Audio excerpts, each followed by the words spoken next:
Hello, everyone. My guest today is Rox Seaver. He's from Slovenia and obviously in Europe. He has a BS in electrical engineering, 31 years old, and is on his third startup. His first one failed miserably. His second one became a lifestyle business. Now he's building his third, Predict Leads. He also loves sports and creativity and hopes to produce a movie by 2025. Rox, are you ready to take us to the top? I sure am. You don't seem eccentric enough to produce a movie. Yeah, I don't know. I guess I believe in creativity. I think that drives all of us, and yeah, movies are one way of I guess expressing oneself. That's good. All right, tell us about Predict Leads. What's the company do and how do you make money? Yeah, so basically we provide competitive intelligence via API. We crawl billions of information pieces using machine learning and extract signals like new partnerships companies are making, new clients they're signing up, hiring intent. And then basically we provide this data, we sell this data to data-driven VCs, corporate VCs, sales enablement platforms, and strategy or innovation departments. Okay. And is it a pure play SaaS model or do they pay per lead? Yeah, it's a pure SaaS model. Okay. And give me a general sense. What's the average customer going to pay you per month? We have annual contracts that start with $6,000 per year and go up to $50,000 per year. Okay. Would you say $6,000 per year is a fair average or it's higher? Average would be around, I guess, $12,000. Okay. That's pretty healthy. I mean, this is you're kind of, getting into the enterprise space at this price point. Tell me more about the story. When did you launch the company and why did you decide to get into this space? Yeah. So we launched in 2015. Why did we go in this space? Basically, so with our previous startup, we were trying to sell to businesses, to sport clubs, basically. And we saw that if we personalized our messages, the conversions went up. And since we are all engineers, all co-founders are engineers, we tried to we tried to automate the process. So that's how Predict Leads was born, basically. Oh, that's great. Okay, good. And so where have you scaled to today? How many customers are you now working with? We're, around 30. Okay, so 30 customers. And have you bootstrapped the company or have you raised capital?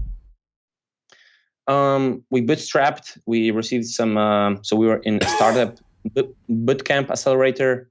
But yeah, apart from that, it's bootstrapped. Okay. How much did the accelerator give you? Like 120,000, something like that? No. Yeah, this is a smaller one, European one. So it's, we gave 8% equity for $15,000. Okay. But this was back when you had nothing, right? Yeah. Yeah. Okay. Very good. And walk me through like the growth story. How'd you get the first customer? It's we're doing big data, and with big data, you need a long time and lots of effort to teach the machines what is a specific signal. You need lots of data. It took us a long time. It took us, I guess, a year to get the first client. How did you fund the company between 2015 and your first client? Yeah, so European Union has grants for more innovative companies. We also, our previous startup allows us also to work on this one full time. So yeah, with the combination of both, we were able to go basically a year and a half without any money, basically. Okay, and that's your second startup. You said turned into a lifestyle business. Where did that? I mean, can you give me the general size of that? Is that do $1 million a year, 10 million a year? Where is that generally? No. It's in hundreds of thousands, around 100,000 per year. Okay, small team though. Yeah. You and your founder basically run it or what? Yeah, it's just the two of us. Okay, well, that's good actually. If you're doing a couple 100,000 a year and there's just two of you guys and you can use the cash flow to start the new company. Yeah. We were lucky there. All right, so how much do you want to sell Predict Leads for so you can fund your next movie? $8 million. What do you think you have to grow? What do you think you have to grow revenue to sell for $8 million? They say 3 times annual recurring revenue, like that. Mm-hmm. So yeah, that's 3 million. I don't know, but I guess when you're doing 3 million per year, if you like the business and we like the business, I'm not sure if. It depends on lots of factors, right? So this number was put out, a bit a bit as a joke. I mean, this joke is a number, but it depends. I think things change when you have a bigger revenues coming in. Yep. And what are you doing today in monthly revenue? On monthly revenue? Yep. Or annual, whatever's easier. Yeah. So basically, annual. So till today, we've so for 2018, we did 150K around there. So far, yeah. So far. And we're halfway through. So maybe if we double that, you'll do 350 grand this year. Yeah. Okay. And what were you doing a year ago? Give me a sense of growth rate. Yeah. So a year ago was around 40, 50, I guess. 40, oh, wow. 50, so you really grown fast. Yeah. We were actually, it looked very dark at the end of 2017, but in the beginning of 2018, things started to kind of match together. So yeah, it looks much brighter now. What does that mean? What started to match together? Yeah, basically, so with big data, you sell to clients in the beginning when we were showing them our data. The data is not great. You got many mistakes in there. They're not happy, and you try to correct them. You work, you work 7 days per week. You work Sundays. You work holidays, and then at some point, we reduced the errors. So now our accuracy and match rates are really high. And our clients are satisfied with our results. So basically, any client that gives us a try, they decide to take a next step and basically integrate with us. Yep. So, was that an intentional change you made to try and turn things around, or what drove that decision? The decision it was not a decision. It's basically which decision you mean? Well, you said there were dark times and then it got better. I'm trying to understand, what did you change to make things get better so other people can learn? I guess we were going through the startup bootcamp at the time, and I guess we just worked more. When you're not working from home, when you're and we were in Amsterdam, so when you are like cut off from your friends and family, which is a bad thing, but on the other hand, it's good because you work more. There are less distractions. So basically, we just sent more cold emails. We work more on code. We just did more of everything, and the results got better. And what's the team size today? How many people? Yeah, it's 6 of us. 6 of you. And where are you all based? All in Slovenia. Slovenia, everybody. Yeah. Oh, that's great. So do you all work in the same office, or you just do coffee shops and stuff? Yeah. We have an office. Often though, 2-3 of us who are founders don't go to the office every day because it's often easier, less distractions if you work from home. Yeah. But yeah. What's churn?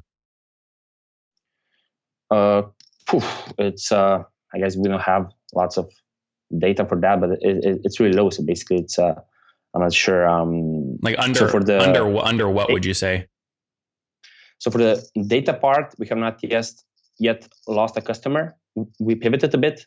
First, we were providing our clients with leads. Now we're just providing them with data.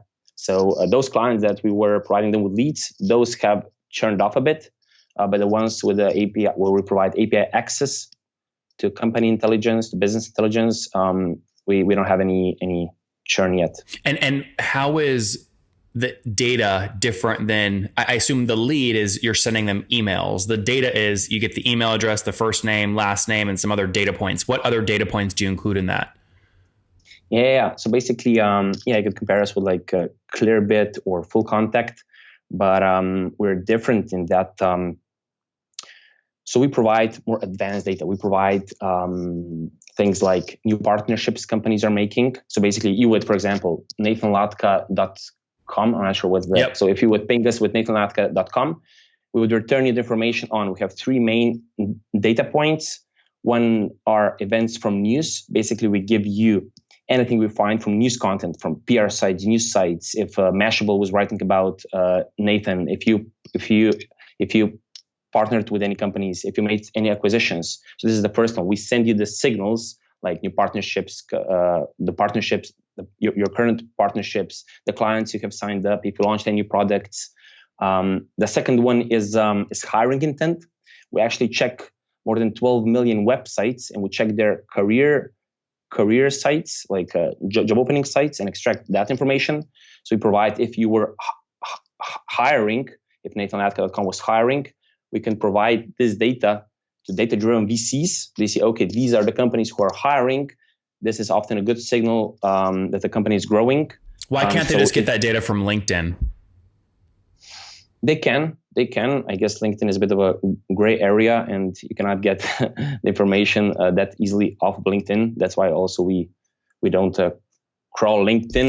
Sorry. I don't mean you crawling LinkedIn. I mean, why does somebody pay you $12,000 a year instead of just using Sales Navigator on LinkedIn for $50 a month, where they see all the employee growth data? I'm not sure if LinkedIn would give you this information for $12K per year. Also, lots of companies are not having all their job openings on LinkedIn. So yeah, maybe these are the first reasons that come to mind. Yeah, sorry. I mean, I'm referencing to, it's once the employee accepts the job and they update their LinkedIn, it would be a lagging indicator versus a leading one.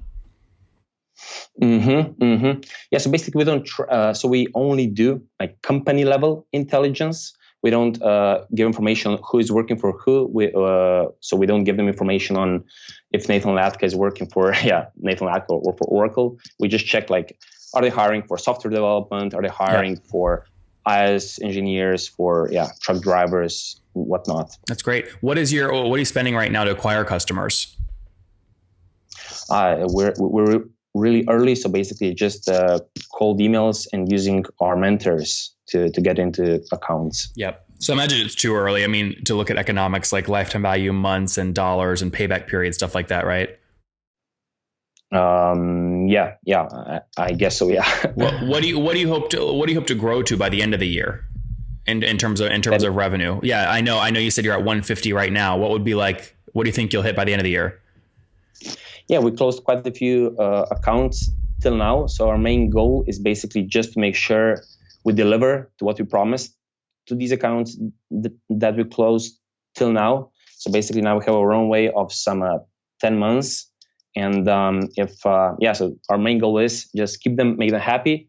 And if we double it, it's gonna be great, actually. And if someone comes to you and offers you 2x your current ARR, so let's say you're doing $300,000 a year right now, they offer you $600,000 all cash up front to sell the company, would you sell?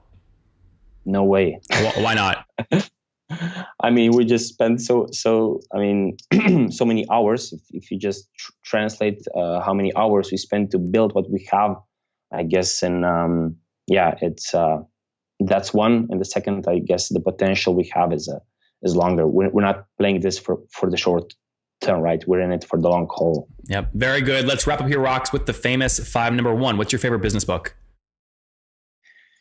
Favorite business book, I guess, it would be Chris Voss, Never Split the Difference. Number 2, is there a CEO you're following or studying right now? I read about Jack Welch. That's a good one. Number 3, is there a favorite online tool you have for building a business besides your own? I guess I like Trello because of simplicity. When you're a startup, I think it still works well. No. Number 4, how many hours? What's your current situation? Married, single? Do you have kiddos? I have a girlfriend, and she has a kid, but not with me. So That's complicated. Good. That's good. Okay, so no, none of your own kids yet. Not married, but you got a long-term girlfriend. And how old are you? 31. 31. And how many hours of sleep are you getting every night? Now a bit less when I'm with a girlfriend, but I guess 6 or 7. Yeah, it's 7 now. It's 7. That's good. And take us home here. Last question. What do you wish your 20-year-old self knew? Yeah. Business wise, I guess when we're building out previous startups, since we're based in Slovenia, they told us, or even we thought so, that it's good to start out locally and test the product locally, and if it works, expand to bigger markets. And I would say I personally would not recommend that. I would just say go big and just go for the target market from the beginning. Guys, go big from the beginning. You're hearing it here from Rox. His first company failed miserably. Second one pumps out healthy cash flow for them, a couple $100,000 per month for him and his co-founder. They're using that to fund their SaaS company, Predict Leads. They used to just sell leads. Now they sell data, more like a Clearbit or Full Contact. They're scaling nicely up to about 30 customers that pay on average $12,000 per year. So doing about $300,000 to $350,000 in annual recurring revenue. That's up from about $40,000 in a run rate in 2017. They're basically bootstrapped $15,000 from an accelerator that paid, again, $15,000 for about 8% of the company. Launched in 2015. Their team of 6 in Slovenia, again, serving and giving data to folks like VCs and other folks that value data related to employee hiring, partnerships, and things of that nature. Rock, thank you for taking us to the top. Thank you, Nathan.